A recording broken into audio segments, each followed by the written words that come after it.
Hello বন্ধুরা, বর্ষার কথায় তোমাদের সবাইকে স্বাগত। যতটা গলার ভয়েস শুনে মনে হচ্ছে, মুখ দেখে তা মনে হচ্ছে না। এখন আমি ভিডিওটা এডিটিং করছি, তাই একটু সুস্থ বলে এরমভাবে বলতে পারছি। আর এই মুখটা দেখছো, এই টাইমে আমি একদমই সুস্থ নয়, আমার খুবই শরীর খারাপ। তাও আমি চেয়েছি তোমাদের সাথে আজকের দিনে একটু শেয়ার করে নিতে যে আমার অবস্থাটা ঠিক আজকের এই দিনে কী অবস্থা। আমি এখন হসপিটালে রয়েছি, দেখো আমার স্যালাইন চলছে। আমার সকাল থেকে মানে রবিবার সকাল থেকে 10 বার পটি, 3 বার ভমিটিং আর মারাত্মক পেটে ব্যথা উঠেছে। এখন বাজে দেখো রাত 1:30। আমি ঠিক এই টাইমে একটু সুস্থতা বোধ করেছি। আর এত রাত, আর দেখো বাইরে বিশাল রেমালের ঝড় উঠেছে, মানে আজকের দিনে রেমাল। আর এই দিনে নিজের বাচ্চা মানে নিজের সন্তানকে ছেড়ে থাকার যে কী কষ্ট, সেটা আমি আজকে ফিল করতে পেরেছি একটা মা হয়ে। আজকে বুঝতে পেরেছি মা হওয়ার প্রকৃত অর্থটা কী, মানে নিজের সন্তানকে ছেড়ে থাকার যে কী কষ্ট সেটা।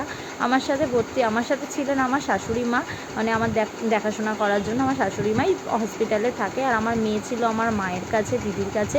তো শাশুড়ি মাকে বললাম একটু শুয়ে নাও, তুমি অনেকটা সারাদিন খাটাখাটনি করেছো। আর সারাদিন আমি মেয়েকে শুধু ভিডিও কল করে গেছি, সারাটা রাতে একটু ঘুমায়নি, দেখলে 3:30 বেজে গেছে। তাও আমার চোখে একটু ঘুম আসছে না, কারণ শুধুই আমার মেয়ের জন্য। যাই হোক, কোনো রকম একটু করে ফোনটা নিয়ে ভিডিও করতে বসে গেছি। হসপিটালটা খুবই ভালো ছিল, হসপিটালের ডাক্তার নার্সরা খুবই কোঅপারেটিভ।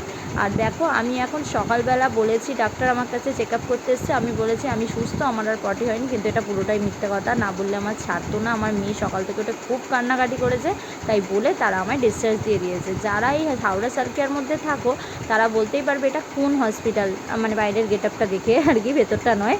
তো যাই হোক, আমি এখন বাড়িতে এসে গেছি। এসে দেখো মেয়েকে নিয়ে, মানে মেয়ে আমাকে দেখে কী করছে, আমি মেয়েকে দেখে কী করেছি, সেই ভিডিওটা যদি তোমাদের সাথে শেয়ার করতে পারতাম না, সত্যিই খুব ভালো হতো।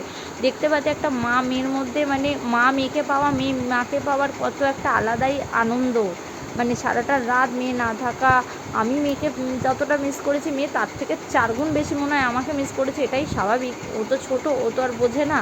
তো যাই হোক, আমি যখন পারছিলাম না ওকে দেখতে, যখন আমার মা দিদি আর পেরে উঠছিল না, ও এত কাঁদছিল, এতটা ওর কষ্ট হচ্ছিলো, তখন ওর বাবাকে পাঠাতে বাধ্য হয়েছিলাম। মা অথবা বাবা, এটাই তো স্বাভাবিক। মায়ের জায়গায় বাবা, বাবার জায়গায় মা। কিন্তু একটা দিক দেখতে গেলে মায়ের জায়গা কেউ কখনোই পূরণ করতে পারে না। যাই হোক, তোমরা কেউ খারাপ কমেন্ট করো না। আমি আজকে রেমালের দিনে আমার অভিজ্ঞতাটা শেয়ার